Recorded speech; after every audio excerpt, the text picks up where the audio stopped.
right now, today I'm recording this on October 29th. So join me in a dialogue about recovery, whether they are living it, working with people who are living it, or their family and friends. The big shift for me was being passionate in something I believed in. And also, strangely enough, something I learned rather recently was being able to be wrong. Revive Ministries, like you know, was a passion, and it still is. That arose from an idea I developed through serving those in my church. Yeah. And so I think, when in the terms of one thing that really comes to mind is just seeing how the world operates in terms of like this, it's all about you and you're fighting for yourself and that's it. And in reality, you have faith that really comes in play and says, it's not necessarily just about you. It's about helping others and helping the world and living a life the way God lives it. And it's a life of love and of self-sacrifice. Not everyone has the most wonderful childhood, but I can actually say that going to bed and hear my father tell me stories, I was just enraptured by the idea that connecting, immersing myself. Stories has been always a cornerstone of society. Everyone loves stories, but a story of recovery is inspiring. And when I heard your story in May, I just thought of you being part of that and part of this venture in podcast. And why is making peace with the labels so critical in your recovery, and why should people care?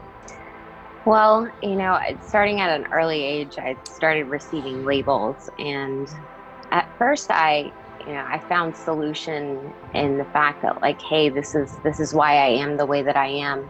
And then there was a ton of stigma around each label, and really learning to make peace is a matter of accepting and then taking responsibility and then kind of moving past that. That's no longer my identity. It's a part of me, and it gives me a way to help other people navigate through their own challenges.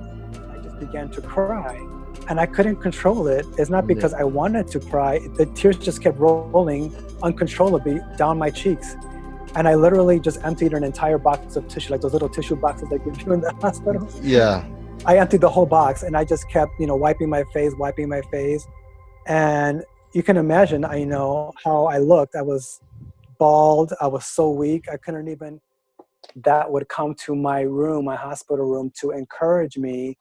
And in the end, they would leave and say, wow, I've been encouraged just being in your presence because you're so positive and you have so much energy and you have so much reason to live. And they kind of went away with a newfound perspective on their own life, because I kind of deposited some little golden nuggets into their thought process that, hey, here I am, I'm practically dying, but yet I have hope and I have a positive outlook. And why don't you? That was the message. Falling into a trap of rumination, self-hatred, or even pity can be damaging and make it difficult to maintain your self-esteem and motivation. It is vital that you focus on the healing and renewal, because it doesn't provide room when you just ruminate. There's a point where we have to realize we will never be able to pay back the people who have been there, the biggest support in our lives, whether they were there financially for you, maybe they took you to the hospital, maybe they were just there and gave you a place to stay. Our parents, we just went through Mother's Day, Father's Day is around the corner.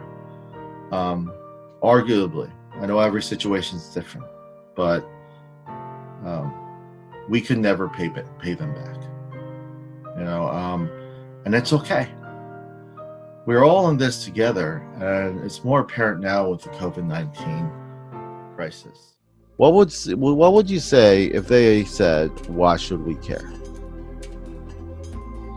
The thing that I would want them to understand the most is mental illness can happen to anybody, whether you're rich, whether you're poor, whether you're young, whether you're old, man or woman. Everybody has the potential to have a trauma or to face a crisis where they would need help. And it's important to be we may not be empathetic, like we may not be able to walk in someone's shoes, but we should be sympathetic to know that, you know, it is important for people to have support, because if you have that support, being in recovery is a lifelong thing. My point is, our connections do matter. Now, I can never repay any of them. Each of us have more of an impact to each other than we would like to admit.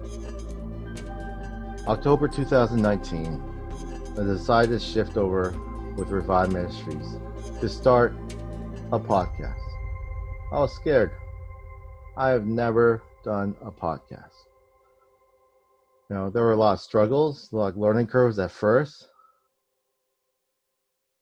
But my value and my passion to serve didn't waver.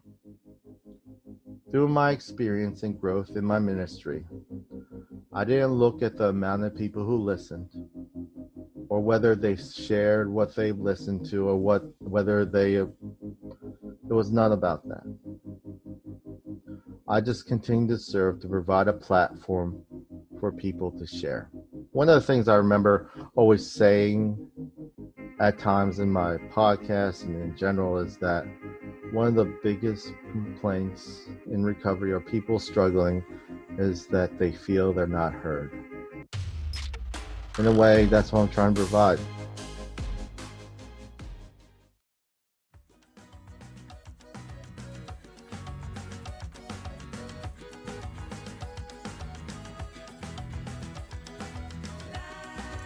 Hi, this is Revive Ministries. A little information on the giveaway.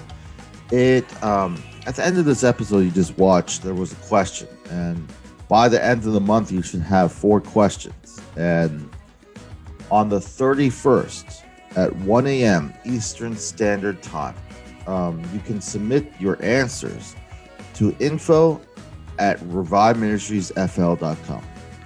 The first one with 4 correct answers will get a prize. And as we get closer to that time, we will give you more information on the prizes.